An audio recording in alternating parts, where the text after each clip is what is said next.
I died, and this is why I am not scared of death anymore, part 1. Now, if you don't know what's going on and you want to have a synopsis of what this mini-series is about, go back to yesterday's, which is part 0, which will give you a clear outline of what this series is exactly about. But today is about the near-death experience, the actual event. So what are we waiting for? Should we dive in? I want to set the scene. I want to take you back to the 29th of January 2021, and in the UK it was our 3rd lockdown. I'm going to go into more details in a future video about this, but essentially I was a single mum with 3 teenage boys at the time, and the house was incredibly busy. As you can imagine, we'd been locked up, not locked up, locked up. And so my boyfriend at the time, who lived 30 minutes away, said, "Kirst, just come over to mine. You can work from there and have a bit of peace and blah, blah, blah, blah." So I was like, oh yeah, great. He was going back into work, so there was just me in the house. So I came over, and that afternoon I had a Zoom meeting with a girl.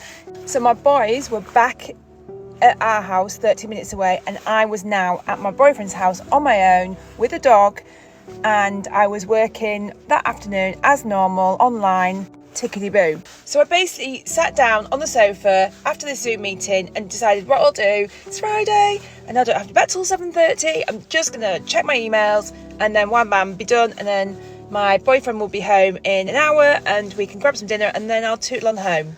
Well, that's what I thought was going to happen. I use WhatsApp for work, and it's always open because clients contact me through WhatsApp. So during a working day, I would have my WhatsApp open on my laptop, so if somebody wanted to contact me, I'd be able to see it. So what we know, because you know what WhatsApp's like, if you close it down, it says person last seen, blah blah blah blah. So what we know is that at 20 to 5 something must have happened. It's such a shame the dog can't speak, honestly, because the dog was the only living species that was around when this happened. 20 to 5, we assume that something happened. My laptop fell on the floor, it closed WhatsApp down. Bish bash bosh.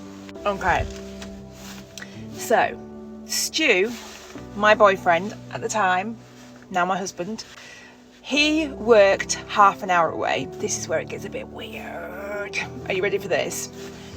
So he works in the car industry, and they're a family-run business that's been around for like 100 years. So one of their pride and joys of the business is that their customer service is like elite, and they've got so many repeat customers from generations that come to them based on this.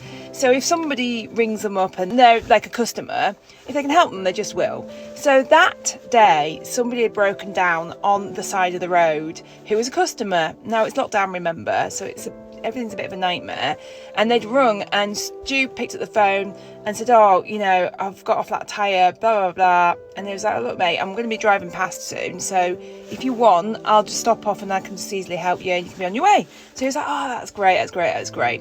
Okay, so he's driving back to his house, and on the way he's meant to turn right at this junction to go and help this guy. And as he's about to turn right, bearing in mind he has no idea what's happening back at the house at this point, he gets this call saying, "Oh, it's all right, mate. You don't need to come now because actually some stranger has just stopped and helped me. So I'm absolutely fine. I'm in my car and I'm actually driving, so all's good." I would love to know who this stranger was. They have no idea how pinnacle they are in me being here right now having this conversation with you. No idea, because Stu did come home, and what he found, well, you have to wait till tomorrow to find out that, because this is where the story stopped making sense. But as always, I want to leave you with something. Look at her. She just snuck in, bless her. Just be part of the journey. I want to leave you with this, and that is this great reminder. You are so unbelievably more powerful than you could ever imagine. If you even knew, like, 10% of how powerful you are, you'd never worry again. Never. The first place that power has to come from is you. I invite you today to be kind to you, and I don't mean in go and buy yourself a present, book a holiday, or take a day off. I mean here. We've got to start from the inside out, aka the mind. And I know it's not because you've got everything right. None of us have. No, but because you're here, and that's what really matters. Quicker you start loving you, the faster we're going to shift this frequency. And if you have taken anything away from this, then please pay it forward and share this with someone else. Because together, this is how we're going to change this game. Until tomorrow.